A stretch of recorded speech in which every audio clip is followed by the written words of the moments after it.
రామకృష్ణ మఠ్ స్వామీజీ శితికాంతానంద స్వామీజీ గారు వారి ఆశీ ప్రసంగాన్ని మనకు అందించాల్సిందిగా కోరుతున్నాం. నమశ్రీ యతిరాజాయ వివేకానంద సూరయే సచ్చిత్ సుఖ స్వరూపాయ స్వామినే తాపహారిణే.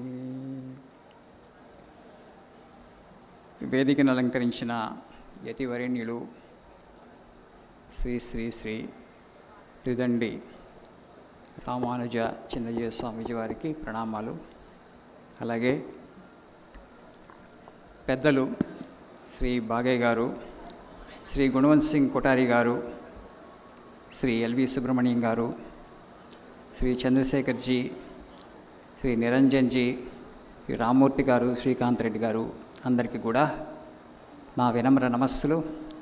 సభలో ఆసీనులైనటువంటి పెద్దలు, విజ్ఞులు ఎంతోమంది ఉన్నారు, వాళ్ళందరికీ కూడా నా శుభాభివందనాలు. సేవయే పరమ లక్ష్యం. మనందరం కూడా ఒక ఆర్యోక్తిని విన్నాం. పరోపకారార్థం ఇదం శరీరం. మన ఋషులు మునులు ఒక చిన్న వాక్యంలో జీవిత సారాన్నంతా కూడా గుదికృచ్చారు. మనకి ఈ దేహం వచ్చింది, ఈ మనసు వచ్చాయి, రెండు ఉపాధులు. దీన్ని భగవంతుడు మనకిచ్చారు. దేనికిచ్చారు? పరోపకారార్థం. ఎందుకు మనం పరోపకారం చేయాలి? ఎందుకు ఒక విధిగా మనకది చెప్పారు. మనందరం భగవంతుడి నుంచి ఈ ప్రపంచంలోకి వచ్చాం, మాయా ప్రపంచంలోకి. మళ్ళీ మనం భగవంతుడిని చేరుకోవడానికి ప్రయాణంలో ఉన్నాం. ఆ భగవంతుడిని చేరుకోవడానికి చేసే ప్రయాణంలో మనకి ఇది ఒక సాధనగా, ఒక మార్గంగా వాళ్ళు ఏర్పరిచి ఇచ్చారు. నువ్వు అనంతుడివి, ఇప్పుడు పరిమితమైనటువంటి ఉపాధులతో కూడుకొని ఉన్నావు. మళ్ళీ అనంతుడి వైపు నువ్వు ప్రయాణం చేస్తున్నావు. ఆ ప్రయాణంలో నువ్వు నేను అంటే ఈ దేహము, మనస్సు అని అనుకొని భ్రమపడుతున్నావు. ఆ భ్రమలోంచి నువ్వు బయటపడు.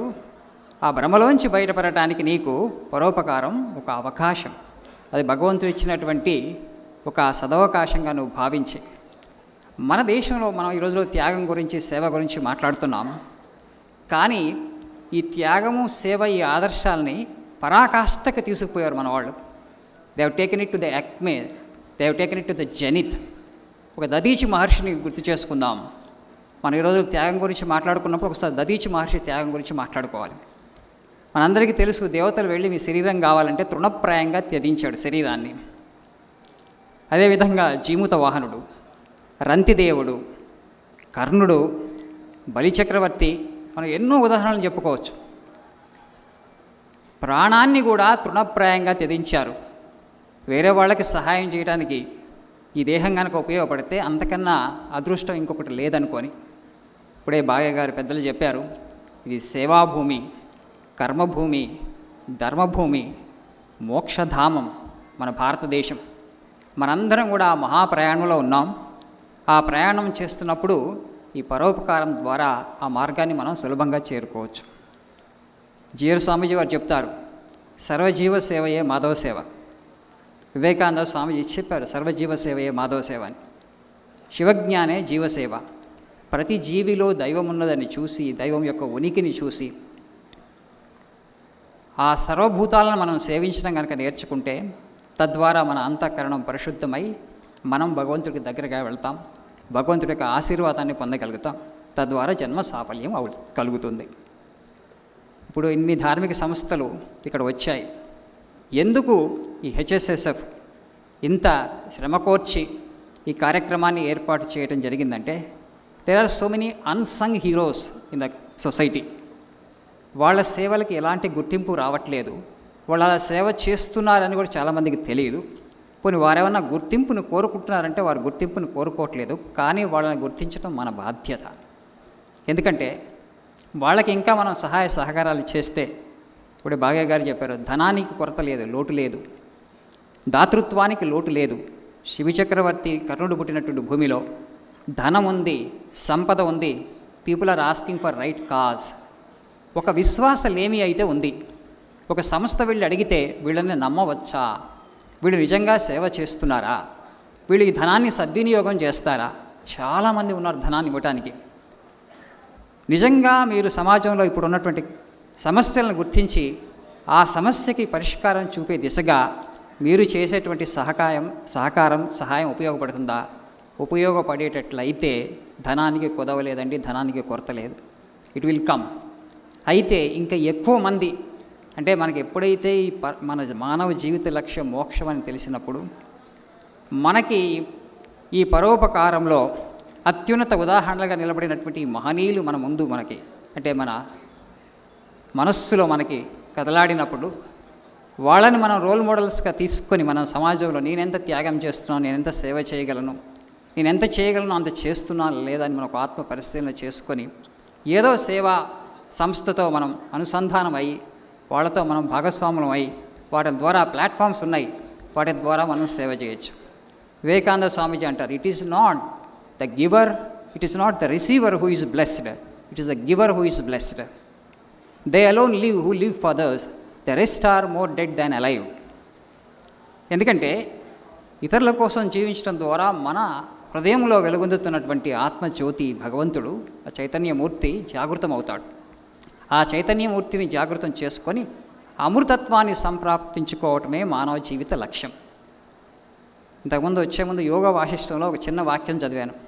ఆ గాది కథలో వస్తుంది, ఎవరైతే ఆత్మజ్ఞానాన్ని పొందాడో, ఆ పొందడానికి ప్రయత్నం చేస్తున్నాడో ఆ వ్యక్తి మాత్రమే నిజంగా జీవిస్తున్నట్లు, ఆ జ్ఞానం కోసం ప్రయత్నించినటువంటి వాళ్ళు జీవోత్సవాలు. యోగ వాసిష్టంలో వాడినటువంటి పదం living corpses. That's what Swamiji said, the ఆధునిక ఋషి Vivekananda Swamiji. They alone live who live for others, the rest are more dead than alive. Because they don't even know what it means to live. నిజంగా జీవించడం అంటే ఏంటో వాళ్ళకి ఇంకా అర్థం కాలే. Tomorrow they will understand. So we are all actually on the great journey. ఇవాళ అర్థం చేసుకోకపోతే రేపు వాళ్ళ ఆదర్శాన్ని తీసుకొని ముందుకు వెళ్తారు. ఆ ఆదర్శాన్ని తీసుకొని సేవ చేస్తున్నటువంటి వాళ్ళు ఎంతోమంది మనకి ఇప్పుడు సమాజంలో ఉన్నారు. వాళ్ళందరికీ మనం ఆర్థికంగా సహాయం చేయకపోయినా కూడా వాళ్ళకు ఒక మాట సహాయం, ఒక అభినందన చేస్తే, ఒక అభినందన మనం పలికితే తద్వారా వాళ్ళు ఇంకా ఉత్సాహాన్ని పొంది ఎక్కువగా కార్యక్రమాలు చేయడానికి అవకాశం ఉంటుంది. సో ఇందాక బాగా గారు చెప్పారు, ప్రపంచవ్యాప్తంగా ఇప్పుడు చూస్తే హిందూ ధార్మిక సంస్థలు చేస్తున్నటువంటి సేవా కార్యక్రమాలు మనం ఆ మ్యాగ్నిట్యూడ్, ఆ క్వాంటం మనందరం అసెస్ చేయలేదు. నిజానికి తెలియదు మనకి ఎవరి స్థాయిలో వాళ్ళు, ఎవరి శక్తి కొలది వాళ్ళు. ఎందుకంటే భారతదేశం చాలా పెద్ద దేశం, 140 కోట్లు ఉన్నటువంటి దేశం జనాభా. ప్రజలకి ఎంతో దుఃఖం ఉంది, ఎన్నో సమస్యలు ఉన్నాయి. ధనం ఉంది మన దగ్గర, సంపద ఉంది, యువత ఉన్నారు, మానవ వనరులు ఉన్నాయి. కానీ ఆ ఆదర్శం, ఆ స్పిరిట్ని మనం ఇంకా రగలుకొల్పి ఎక్కువ మంది ఈ సేవా కార్యక్రమాల్లో మనం భాగస్వాములు చేయాలి. ఇప్పుడు నిరుద్యోగ యువత ఉన్నారు చాలామంది. నేను చాలామందికి అదే చెప్తాను, సమాజంలో ఇన్ని సమస్యలు ఉన్నాయి కదా, మీరు ఒక సేవా సంస్థను ఏర్పరచుకొని మీరు సేవ చేయండి. మీ కాళ్ళ మీద మీరు నిలబడగలుగుతారు, తద్వారా సమాజానికి సేవ చేసినటువంటి వాళ్ళు అవుతారు, మీ ఆత్మోన్నతికి కూడా మీరు పాటుపడినట్లు అవుతారు. అయితే నేను ఇందాక చెప్పినట్లు దాతలు ఉన్నారు, కానీ వాళ్ళు అడిగేది ఏంటంటే, ఇది విశ్వసనీయమైనటువంటి సంస్థయేనా, వీరు నిజమైనటువంటి సేవ చేస్తున్నారా, వీళ్ళ సేవలు సమాజానికి నిజంగా ఉపయోగపడుతున్నాయా అని మాత్రమే అడుగుతున్నారు. చాలామంది దగ్గర చాలా ఆస్తిపాస్తులు, సంపదలు అలా ఉన్నాయి, మూలిగిపోతున్నాయి. కానీ రైట్ కాజు లేకపోవడం వల్ల వాళ్ళు విశ్వసించగలిగేటువంటి సంస్థలు, అంటే వాళ్ళకి తెలియట్లేదు ఏది విశ్వసించదగ్గదో ఏది విశ్వసించనీయమైనది కాదో. అందువలన మన ఆ సంపద అలానే ఉండిపోతుంది. ఇంత మానవ వనరులు ఉన్నప్పటికీ కూడా సమాజంలో ఇంకా సేవ చేయొచ్చు, ఇంకా మనం ఎక్కువ లోక కళ్యాణం చేయొచ్చు. చేస్తున్నాం, కానీ ఇంకా ఎక్కువ స్థాయిలో చేయాలి, ఇంకా చేయొచ్చు మనం.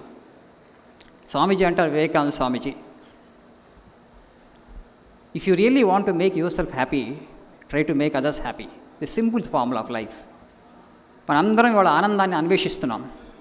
చాలా మనకి సౌకర్యాలు వచ్చాయి, చాలా కన్వీనియన్సెస్, కంఫర్ట్స్ వచ్చాయి. కానీ శాంతి, ఆనందం చాలా తక్కువగా ఉన్నాయి మన కుటుంబాల్లో, దేశంలో, ప్రపంచవ్యాప్తంగా ఇది అదే పరిస్థితి. మిగతా దేశాల గురించి చెప్పక్కర్లేదు అనుకోండి.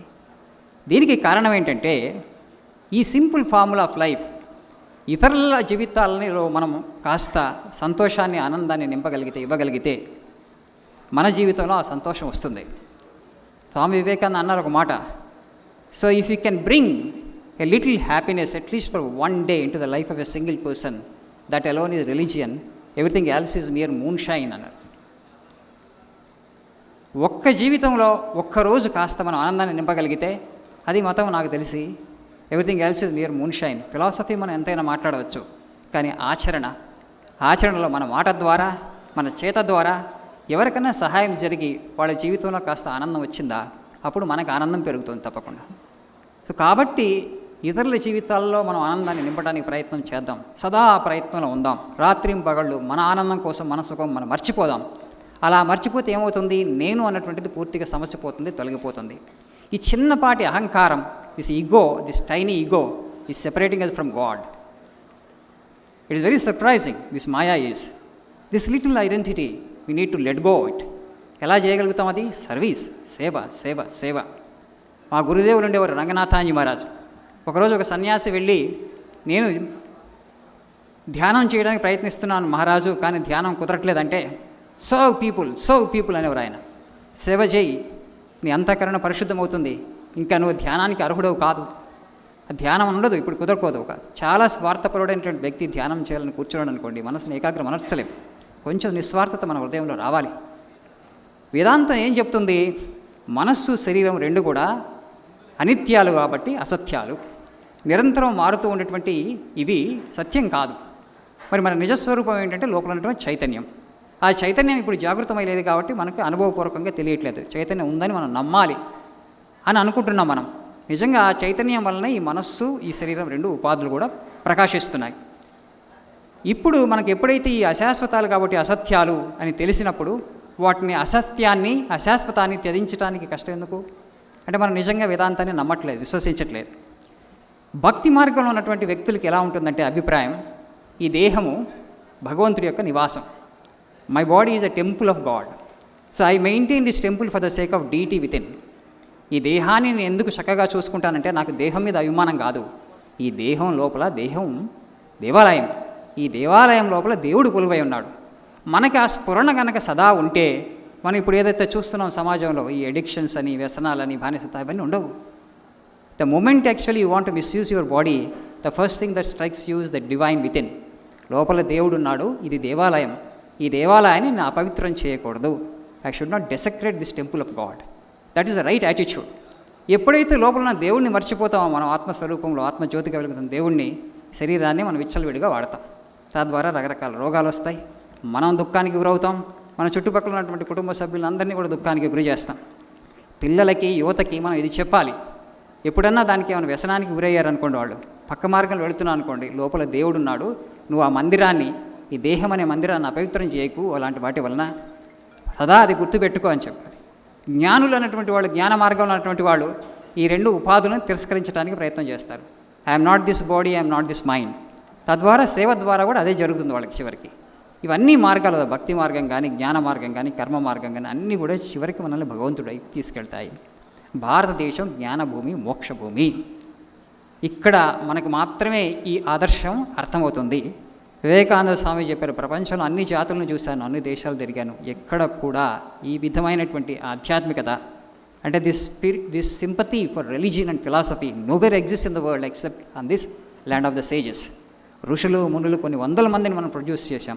What my country has been doing for ages, my country has been producing sages and saints in hundreds. ఇప్పుడు మనం చూస్తే ప్రపంచంలో 2 మహాయుద్ధాలు జరుగుతున్నాయి. అక్కడ ఒక మనిషి ఇంకొక మనిషిని చంపుకుంటున్నాడు. ఎందుకు జరుగుతుంది అట్లాంటిది? Very civilization. స్వామీజీ అంటారు, education is yet to be, civilization is nowhere. 99.9% human beings are more or less savages. This is Vivekananda strong statement. మీరు అనుకున్నారు మనందరం విద్యాధికులం అయిపోతున్నాం, మనం చాలా నాగరికులం అయిపోతున్నాం. నిజంగా మానవ నాగరికతగా గొప్పగా పరిడవిల్లి ఉంటే అలాంటి యుద్ధాలు జరగవండి. వాళ్ళు ఎప్పుడు ఆపగలుగుతాం? వసుధైవ కుటుంబకం, ప్రపంచం అంతా ఒక కుటుంబము, మానవాళి అంతా ఒక కుటుంబము. ఈ భౌగోళిక సరిహద్దులు ఏదైతే ఉన్నాయో అవి నిజం కావు, అది మనం గీసుకున్నటువంటి గీతలు. మనంతా ఒకే కుటుంబం. ఈ సత్యము ముఖ్య ప్రపంచానికి అందా వెళ్ళిందనుకోండి, వాళ్ళలో కూడా ఈ భేద దృష్టి తగ్గిపోయి, నా దేశం యొక్క పొలిమేర అవతల ఉన్నటువంటి వ్యక్తి కూడా మనిషే, నేను ఆయన్ని కూడా ప్రేమించాలి. కేవలం తోటి మనుషుల్ని ప్రేమించడం కాదు, మనకి అన్ని జీవులతో కిన్షిప్ ఉంది, అన్ని జీవులు కూడా భగవంతుడి యొక్క బిడ్డలే కాబట్టి, మనం కూడా భగవంతుడి బిడ్డలే కాబట్టి వాటన్నిటితో మనకి బంధుత్వం ఉందని మనకు గుర్తెరిగినప్పుడు నిజంగా మనలో ఆ మానవత్వం పరిడ వెళుతుంది. మనం అన్ని జీవులకి సేవ చేస్తాం. తద్వారా మనము జన్మ సాఫల్యాన్ని పొందగలుగుతాం. భగవంతుడి యొక్క ఆశీర్వాదాన్ని, భగవంతుడి యొక్క కృపను మనం ప్రాప్తించుకోగలుగుతాం. ఇప్పుడున్నటువంటి రేపు 3 రోజులు ఏదైతే జరగబోతుందో ఇక్కడ కన్యావందనము, మాతృవందనము, గురువందనము, పరమవీర వందనం, అద్భుతమైనటువంటి కార్యక్రమాలు సంకల్పించారు. ఆ కార్యక్రమాలన్నీ కూడా విజయవంతం అవ్వాలని నేను భగవంతుని ప్రార్థన చేస్తున్నాను. హెచ్ఎస్ఎస్ఎఫ్ నిజంగా చాలా అద్భుతమైనటువంటి కార్యక్రమానికి శ్రీకారం చుట్టింది. ఎవరో ఇప్పుడు ఆ కార్యాన్ని నిరంతరం శ్రమిస్తూ దాన్ని దిగ్విజయం చేయడానికి ప్రయత్నిస్తున్నారు. ఆ కార్యకర్తలందరికీ కూడా నేను మా మఠం తరపున అభినందనలు తెలియజేసుకుంటున్నాను. ఈ కార్యక్రమం దిగ్విజయం కావాలని, మీరందరూ కూడా ఈ కార్యక్రమంలో పాల్పంచుకున్నందుకు మీ అందరికీ కూడా భగవంతుడు తన ఆశీర్వాదాన్ని ఇవ్వాలని కోరుకుంటూ నాకు ఈ అవకాశం ఇచ్చినటువంటి నిర్వాహకులకు కృతజ్ఞతలు తెలియజేసుకుంటున్నాను. జై వివేకానంద.